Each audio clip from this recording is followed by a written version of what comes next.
Metro പദ്ധതിയുടെ വൻ വിജയത്തിന് ശേഷം പൊതുഗതാഗത രംഗത്ത് ദുബായ് നടത്തുന്ന മറ്റൊരു പരീക്ഷണമാണ് ട്രാം. നവംബർ 11-ന് സർവീസ് ആരംഭിക്കുന്ന ട്രാമിന്റെ പണികൾ എല്ലാം പൂർത്തിയായിട്ടുണ്ട്. ജനുവരിയിൽ തന്നെ ട്രാമിന്റെ പരീക്ഷണയോട്ടം ആരംഭിച്ചിരുന്നു. ആദ്യഘട്ടത്തിൽ 11 കിലോമീറ്റർ നീളത്തിൽ 11 സ്റ്റേഷനുകളാണ് ട്രാമിനുള്ളത്. Al Sufouh, Jumeirah beach residence, Dubai Marina, knowledge village എന്നിവിടങ്ങളിലൂടെയാണ് ട്രാം കടന്നുപോവുക.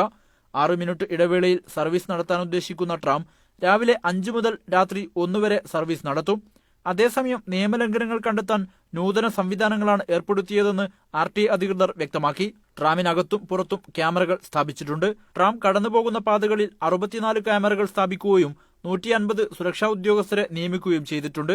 മെട്രോക്ക് സമാനമായ രീതിയിലുള്ള ഓപ്പറേഷൻസ് കൺട്രോൾ സിസ്റ്റം എന്ന കേന്ദ്രീകൃത നിരീക്ഷണ സംവിധാനവും ട്രാമിനുണ്ട്. റോഡും ട്രാം പാതയും ചേരുന്നിടത്ത് ട്രാമിനാണ് ഡ്രൈവർമാർ മുൻഗണന നൽകേണ്ടത്. നിയമം ലംഘിച്ചു വരുന്ന വാഹനങ്ങൾ ട്രാമുമായി കൂട്ടിയിടിച്ചാൽ 10,000 മുതൽ 1,00,000 ദിർഹം വരെയാണ് പിഴയെന്ന് ഗതാഗത വകുപ്പ് ഉപമേധാവി കേണൽ സെയ്ഫ് മൊഹയ്യർ അൽ മസ്രൂയി പറഞ്ഞു.